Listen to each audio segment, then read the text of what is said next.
ठाकुर नंद किशोर हमारे, ठकुरानी राधासी। सब अपने अपने जगह का गुण बताते हैं ना कि भाई हमारे यहाँ के देखो राजा ये हैं फलाने फलाने। तो ब्रज का कौन है? ठाकुर नंद किशोर हमारे, ठकुरानी राधासी। यहाँ वैभव की करत लालसा, कर मीड़त कमलासी। कमला माने लक्ष्मी भी हाथ मीड़ती हुई घूमती है कि भैया हमको या ब्रज की रज मिल जाए। इतनी सी आस व्यास को पुजवो, वृंदा विपिन विलासी। तो हे हरि, हे श्री किशोरी जी, ब्रज में वास मिलता रहे, हर जन्म मिलता रहे, जन्म जन्म दीजो या ही ब्रज बसिवो। क्यों? क्योंकि ठाकुर जी ने इस ब्रज को चुना, वृंदावन को चुना, गोकुल को चुना लीला करने के लिए। पूतना का उद्धार किया। 6 दिन के ठाकुर जी भये, पूतना का उद्धार किया। भगवान श्री महादेव मिलने आए, मिलन किया, उनका दर्शन हुआ, मिलन हुआ, नामकरण हुआ ठाकुर जी का। भगवान के अनेकानेक नाम रखे गए। श्री गर्गाचार्य जी ने नामकरण किया। थोड़ा थोड़ा लाल जी बोलने लगे, चलने लगे। तो मैया कहती है लाला से, लाला कन्हैया कृष्णम त्वं पठ। लाला अब तू नेक नेक बोलन लगे हो, अब तू नेक चलन लगे हो, अब तू थोड़ा पढ़ ले। ठाकुर जी बोले मैया पढ़ के कहा होए? बोले तत्वम, तत्व को दर्शन है जाए, तत्व ज्ञान है जाए। अच्छो मैया तत्व कौन है? बोले पर ब्रह्म। बोले ब्रह्म कौन है मैया? ब्रह्म मिलने ते काहे जाए? बोले ब्रह्म मिलने ते लाला ज्ञान वैराग मिल जाए। ज्ञान वैराग मिलने ते मैया क्या है जाए? बोले ज्ञान वैराग मिलने ते मुक्ति मिल जाए। अच्छो मैया, अच्छो एक बात बता मैया, वहां मुक्ति मिलेगी, वहां तू भी मिलेगी मोए? मुक्ति मिलेगी वहां ग्वाल वाल मिलेंगे मोए? मुक्ति मिलेगी वहां गैया बछड़ा मिलेंगे मोए? अब मैया तो चुप है गई। बोले लाला मुक्ति के बाद तो ये सब ना मिलने वाले। तो बोले फिर ठाकुर जी बोले तो मैया या मुक्ति को भगवान तो को और तेरी काकी को ही दे, मोए ना चाहिए, तू खुद ही ले ले, हमको नहीं चाहिए ये मुक्ति वुक्ति। हम तो यही ब्रज में रहेंगे और यही ब्रज में माखन मिश्री खाएंगे, उधम मचाएंगे, यही काम है हमारा। तो भैया तब तई ब्रज में भी यही उद्देश्य है सबको, मुक्ति नोन सी खारी लागे। ब्रज में मुक्ति नोन सी खारी मतलब यही है कि उसकी प्राप्ति की किसी को इच्छा नहीं है, ब्रज की इच्छा है। तो ठाकुर जी अपनी मैया कह रही इतना लंबो चौड़ो तो को प्रवचन दियो और अंत में तू कह रहे हो मुक्ति ना चाहिए। हाँ मैया, हमको ना कछु चाहिए, ना पढ़ाई वढ़ाई करनी, हमको तो बस आनंद लेनो है। तो आनंद के खातिर ठाकुर जी ब्रज में आए। आकर के भगवान ने तृणाव्रत, सक्टासुर सबको उद्धार करो, सब पर कृपा करी। ये दैत्य नहीं है, ये दिखते हैं दैत्य पर दैत्य नहीं है। ये सब ठाकुर जी की टोली के सदस्य हैं, ये सब ठाकुर जी के मंडली के मेंबर हैं। भगवान की लीला देखो, भगवान के सपोर्टिंग एक्टर, सपोर्टिंग रोल में तो सबरे झंडा लेके तैयार हो जाते हैं। जब ठाकुर जी लीला करने आते हैं ना तो सब तैयार हो जाएंगे, हम आपके भाई बनेंगे, हम आपके पुत्र बनेंगे, हम आपकी माँ बनेंगे, हम आपके पिता बनेंगे। सब लोग राजी हो जाते हैं, ये सारी सीट पहले फुल हो जाती है। पर फिर उनमें से कोई भगवान का परम प्रेमी होता है जो भगवान से कहता प्रभु आपकी लीला पूरी करने के लिए हम शत्रु भी बनेंगे आपका, ताकि आपकी लीला पूरी हो सके। बिना शत्रु के लीला कैसे पूरी होगी? शत्रु होंगे तभी तो भगवान की पूरी कहानी पूरी होगी ना, लीला पूरी होगी। तो कौन बने?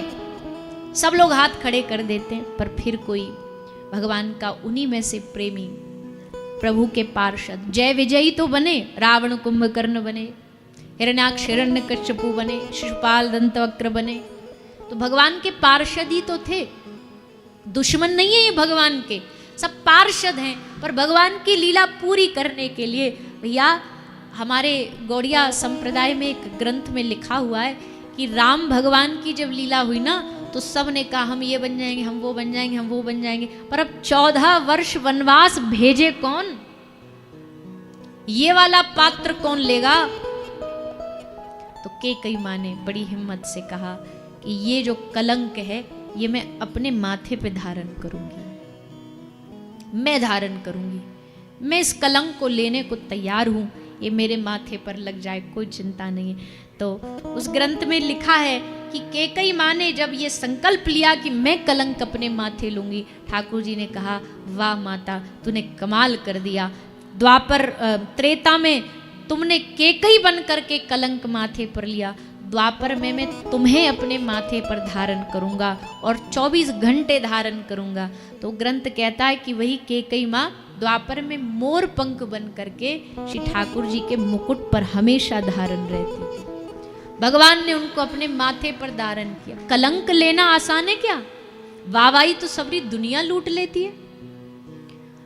सपोर्टिंग एक्टर तो बहुत मिल जाएंगे, पर विलेन तो भैया फिर जिंदगी भर विलेन का ही टैग लग जाता है। तो ये तो कोई कोई कर पाता है। ये सब भगवान के साथ ही हैं, सब लीला पूर्ण करने के लिए आए हैं। सबने अद्भुत आनंद लिया। श्री सुखदेव जी महाराज कहते हैं, लाल जी की इच्छा हुई कि अब हम अपने मैया बाबा को सुख दे तो रहे, पर केवल घर तक ही तो ये आनंद सीमित नहीं रहना चाहिए, घर से बाहर भी ये आनंद बरसना चाहिए, गोपियों के पास भी जाना चाहिए। तो गोपियों के पास भगवान स्वयं चल करके उनके घर जाने लगे, चोरी करने लगे। अच्छा, चोरी जीव इंसान चोरी करे और भगवान चोरी करे, इसमें अंतर क्या है?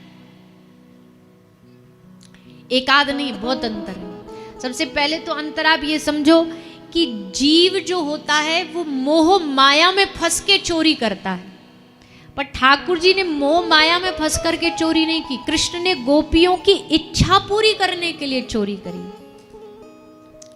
उनकी भावना को भगवान ने पूरा करने के लिए चोरी करी है। एक सबसे बड़ी बात, संसार का आदमी अभाव में चोरी करता है, पर ठाकुर जी अभाव में नहीं, ठाकुर जी भक्त के भाव में चोरी करते। फिर संसार में जो चोरी होती है, जीव पराई वस्तु चुराता है जिस पे उसका हक नहीं है, अधिकार नहीं है, वो उसकी नहीं है, दूसरे की चुरा रहा है। पर ठाकुर जी के लिए तो सारा संसार अपना ही है, पराया कुछ है ही नहीं। अपनी चीज खुद ही ले लें तो चोरी काहे की?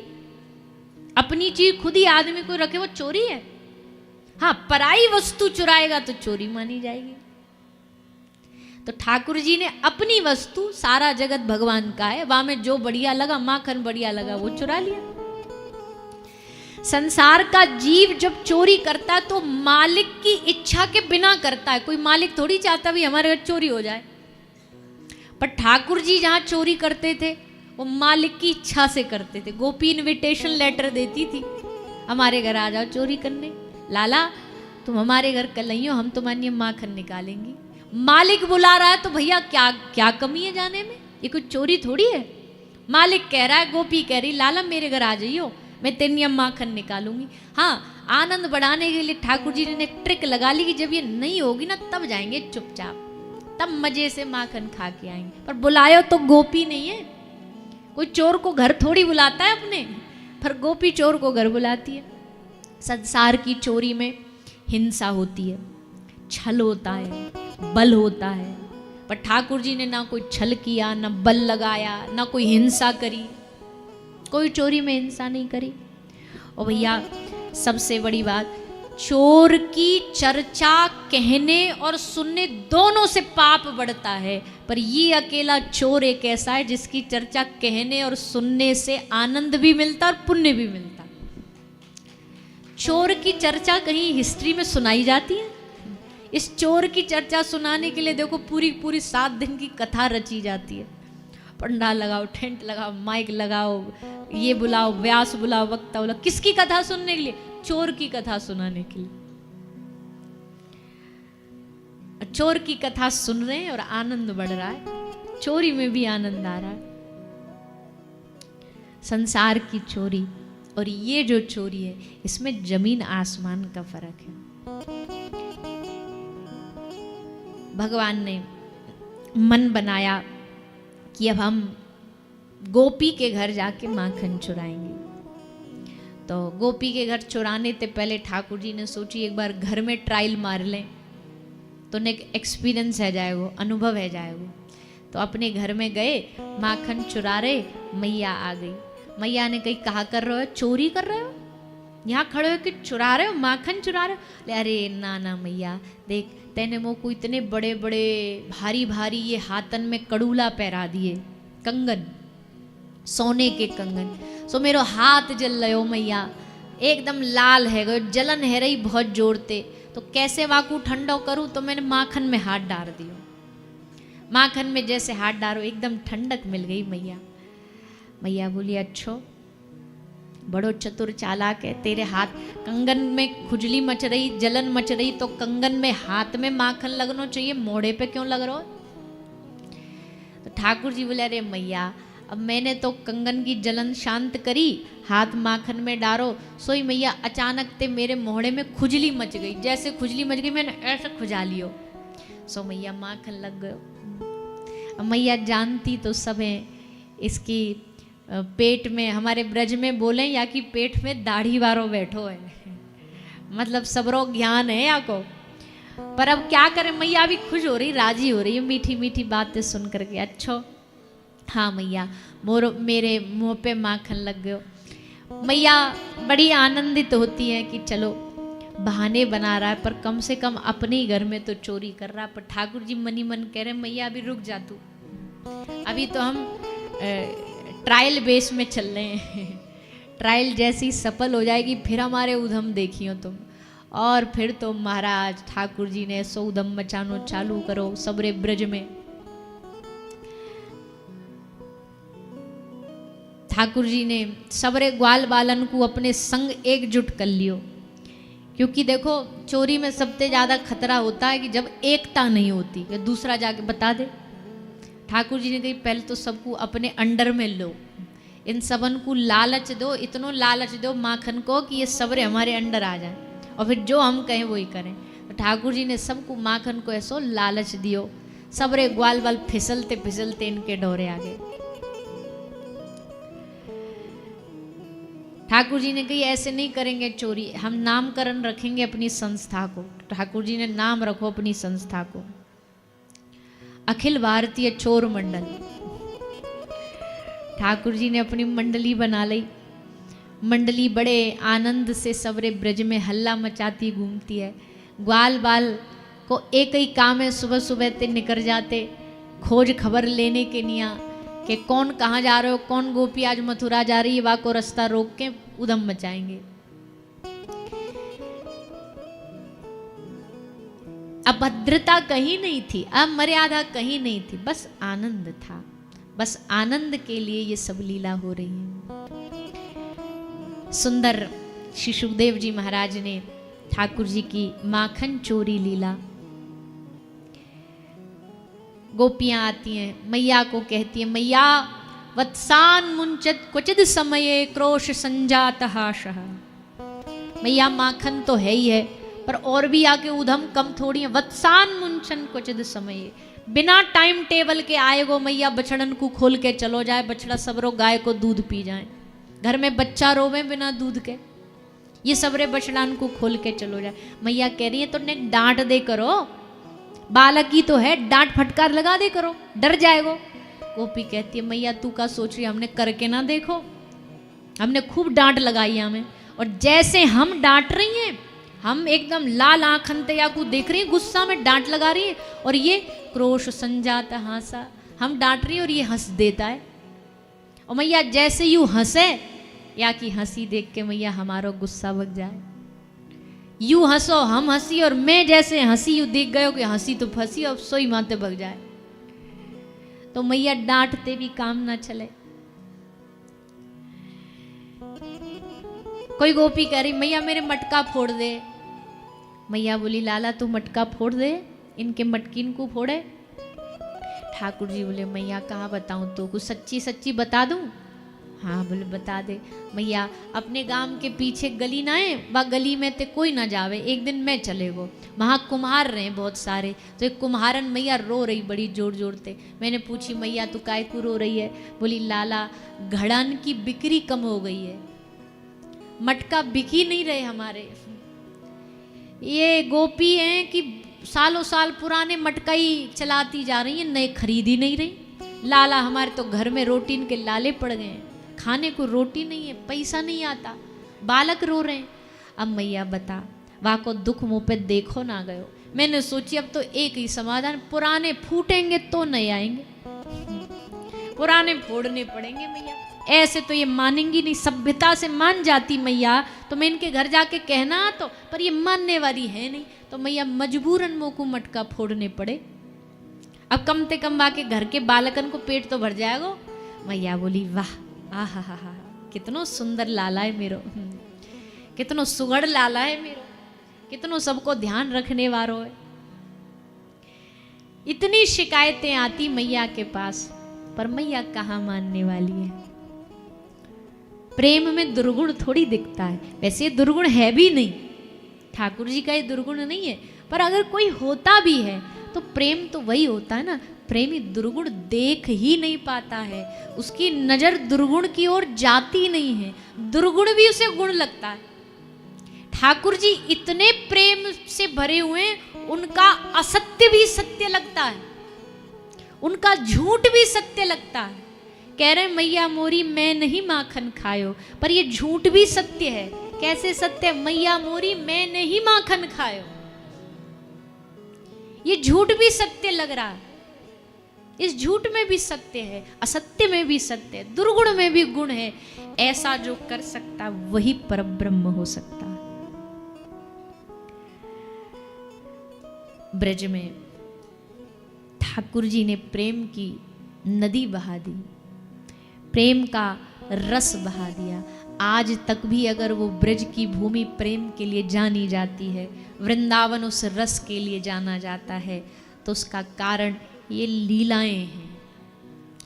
शायद वहीं कृष्ण आंख मूंद के बैठ जाता तो गोपियों को रस नहीं आता। गोपी कहती भी हैं कि आंख बंद करने वाली भक्ति नहीं चाहिए हमें, आंख मूंदे बैठा ब्रह्म नहीं चाहिए हमें, हमें तो हाथ पकड़ के हमारे साथ जो ताता थैया नाच सके वो ब्रह्म चाहिए। हमारे सपने में आकर के हमसे बातें कर सके वो ब्रह्म चाहिए। ठाकुर जी जागत सोवत, केवल जगने में ही नहीं, जगने में तो चलो ठीक है सब लीला हो ही रही है, सोवत सोने में भी गोपियों को एक क्षण के लिए कृष्ण से वियोग नहीं होता। सपने में भी उनको पूरी रात कृष्ण ही दिखाई दे।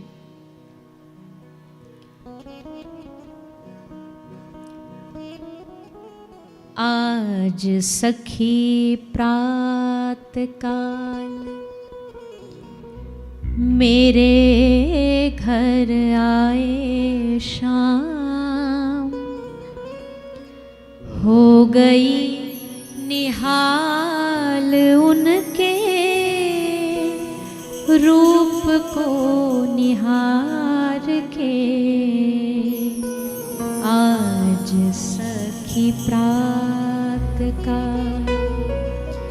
मेरे घर आए शाम, हो गई निहाल उनके रूप को निहार के। आज सखी प्रात। सुबह सुबह कैसे आ गए कन्हैया? काम धंधा नहीं क्या इनके पास? इतने ब्रह्म मुहूर्त में गोपी कह रही है दूसरी सखी को मेरे घर कन्हैया आयो आज। दूसरी बोली अरे बाबरी, सुबह के समय अपने घर रहेगो कि तेरे घर आएगो? तो तीसरी सखी कहती मैं समझ गई कौन आयो। सचमुच नहीं आए, पर या गोपी के सपने में आए। सपने में याकू लगो कि साक्षात कन्हैया सामने खड़े और हो गई निहाल इनकी रूप को निहार के। अरे ऐसो बावरोपन छा गयो गोपिन में तो रात्रि के अर्धरात्रि के 12 बज रहे होंगे, सोई एकदम आंख खुली और चारपाई ते उठ के भगी। सुबह हो गई, जल्दी जल्दी कन्हैया के दर्शन करने जा रही हूँ। सो सास ननद पकड़ के हाथ पकड़ के याकू फिरते वापस लौटाती। रोक यहाँ पे कहाँ जा रही है? बोले कन्हैया के दर्शन करने जा रही हूँ, गैया चरावे निकल जाएगो। अरे बाबरी अभी रात है रही है, आधी रात को कहाँ जा रही है? कहाँ मिलेगा कन्हैया, वा कुछ चैन ते सो तो जान दे। पर कहा कहे प्रेम थोड़ी ना दिन रात देखता है, प्रेमी थोड़े ना समय देखता है, समय देख कर के प्रेम थोड़ी होता है। कई लोग अपने भजन भक्ति का टाइम टेबल निर्धारित करते हैं कि ये समय भजन का ये होना, आरंभिक के लिए तो ठीक है, क्लास में एंट्री हुई है तब के लिए तो ठीक है, पर प्रेमी को क्या पता सोते सोते याद आ जाए भगवान की, सोते सोते ही आंसू बहने लग जाए, आधी रात को याद आ जाए। सुख का दुख का कोई समय थोड़ी होता है। आप कभी निर्धारित थोड़ी करते हो कि भाई चलो अब 4 बजे हमारा रोने का, दुखी होने का समय। ये तो भावना है, भगवान की याद भी भावना है। कभी रात को आ सकती है, कभी दिन में आ सकती है, कभी भी। जय जय राम कृष्ण हरि, जय जय राम कृष्ण हरि, जय जय राम कृष्ण हरि, जय जय राम कृष्ण हरि, जय जय राम कृष्ण हरि, जय जय राम कृष्ण हरि। मुख से कहो तुम कृष्ण हरि,